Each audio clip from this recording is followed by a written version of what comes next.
All right, YouTubers, today I'm going to do a permanent fix on an '06 Chevrolet Silverado. The noise clink that you hear that's most common in GM and several models in their steering shaft.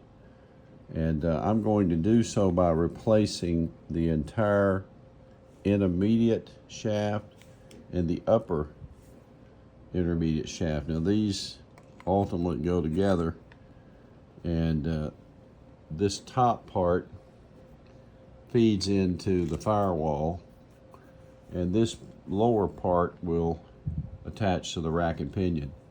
So there's two parts there, and attached on the top end of that in the steering column is a steering bearing. And GM products have a plastic bearing kit that's pushed up into the column, and that's the source of the problem. So I'm going to replace it today with a manufactured product by Wolff Engineering. Here's their technical document.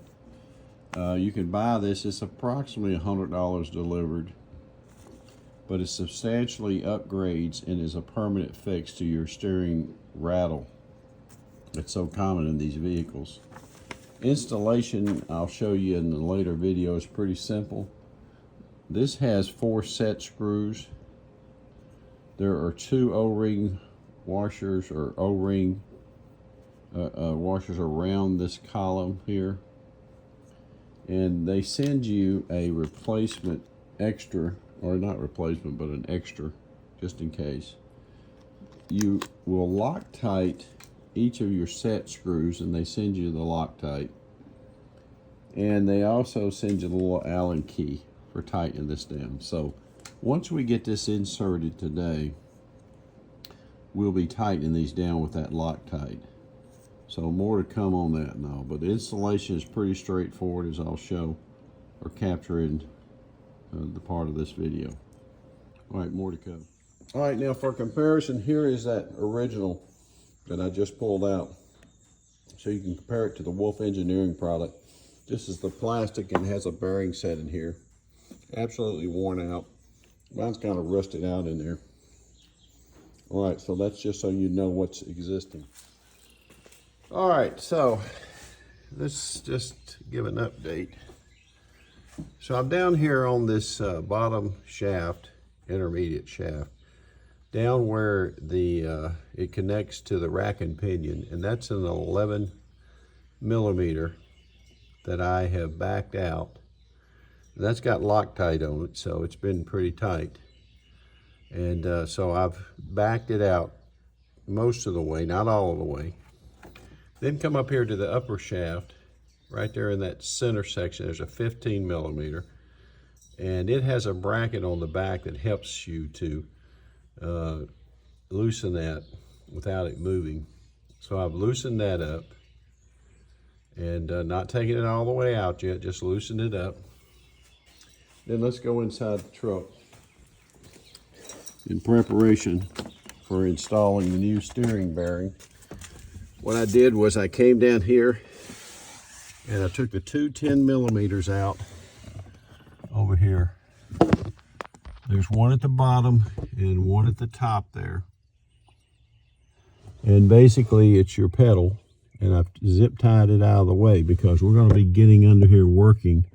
I'm getting ready to remove a 15 millimeter right there below that steering bearing. I'm going to loosen that up now, and I'm going to replace this whole shaft as well as that bearing. So that's what's coming up. All right, guys, I did want to tell you that I did have to end up using a breaker bar over on the nut side. I'm sorry, the bolt head side, while also holding a 15 millimeter on the left side. And that right side bolt head is actually a 13 millimeter, but it was on so tight, I'm assuming maybe GM put some sort of Loctite or something in there, but I did use a breaker bar and I did break it loose and then spin it off. So I have not removed the bolt yet. Now I'm going to go back down and remove all those bolts and get ready to take this entire assembly out. All right, now you can see now I have pulled the upper shaft out of the steering column. And let me take you around. Here's the new part. I'm going to slide in. And I'll show you. In order to pull that out, I had to separate these two here. The upper and the lower. And I have the new part of the lower waiting to be installed. So I'll take that off after I slide this new one down to make sure they'll pair.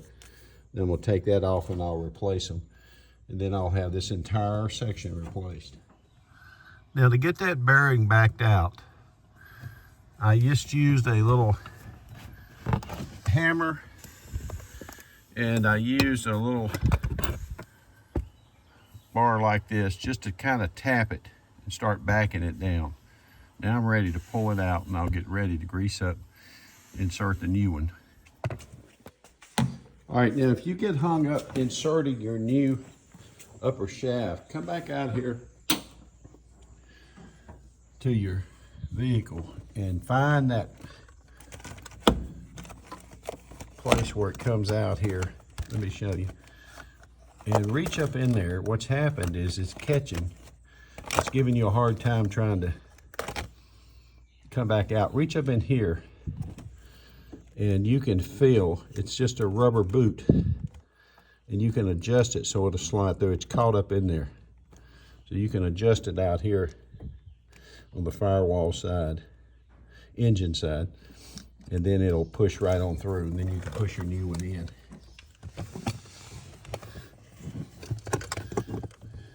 All right, now you can see I have it seated, the new Wolff Engineering piece, and then I've got to tighten the Allens and start reinstallation.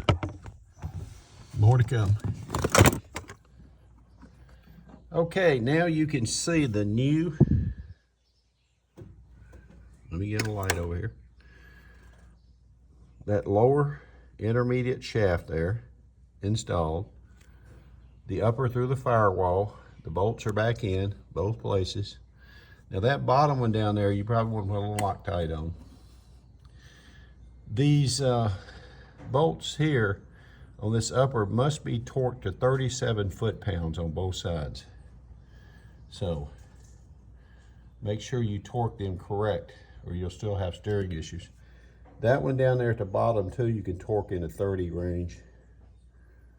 But okay, so now I'm just going to tighten this all up, and that should eliminate altogether that rattle that we had. All right, thanks for watching here, and more to come. All right, YouTubers, I'm in the truck, and I'm testing. I'm going to take us for a little ride here and test that new steering, but boy, it's tight. I can feel it already. You can certainly tell a big difference.